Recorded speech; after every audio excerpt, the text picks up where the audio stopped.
नेकी का सिला। सूरज गुरूब होने के बाद हर तरफ सन्नाटा छा गया था। किसी बस्ती में एक औरत अपने घर के दरवाजे पर परेशान बैठी थी कि एक बुज़ुर्ग का वहाँ से गुज़र हुआ।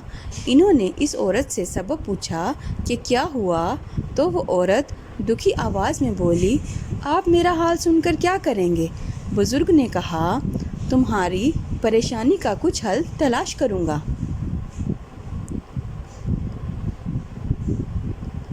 वो औरत बोली, मेरे शोहर काम के सिलसिले में दूसरे शहर गए हुए हैं।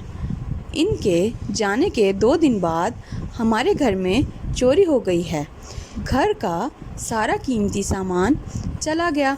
एक मुसीबत गई नहीं थी कि मेरा बच्चा गिर गया और इसका हाथ टूट गया। शोहर से राब्ता नहीं हो रहा। घर में ये मुसीबत है, आप बताएं क्या करूं? कहाँ से लाऊं बेटे के इलाज के लिए पैसे? ये कहकर वो औरत रोने लगी। वो दरवेश बोले, तू अपने बेटे को मेरे पास ले आ। औरत फ़ौरन गई। कुछ देर बाद अपनी गोद में एक बच्चे को लेकर आई। बुज़ुर्ग दोनों को अपने घर ले गए। बुज़ुर्ग बच्चे को लेकर अस्पताल चले गए। बुज़ुर्ग के घर वालों ने भी इनको कोई तकलीफ़ ना होने दी। बच्चा कुछ दिनों बाद ठीक हो गया। वो औरत खुशी से रोने लगी। बुज़ुर्ग से कहा, आपने मेरे बच्चे का इलाज करवा दिया।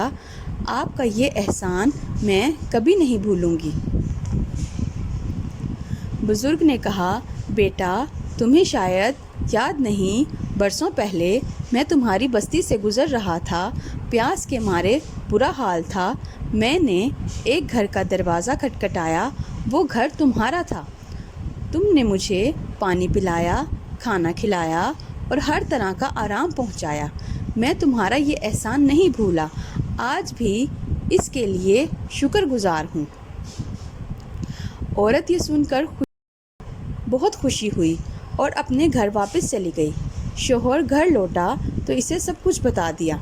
शोहर भी खुश हो गया और बुज़ुर्ग का शुक्रिया अदा करने इसके घर चला गया। मज़ीद अच्छी ऐसी कहानियाँ सुनने के लिए चैनल को सब्सक्राइब करें और शेयर करें। शुक्रिया।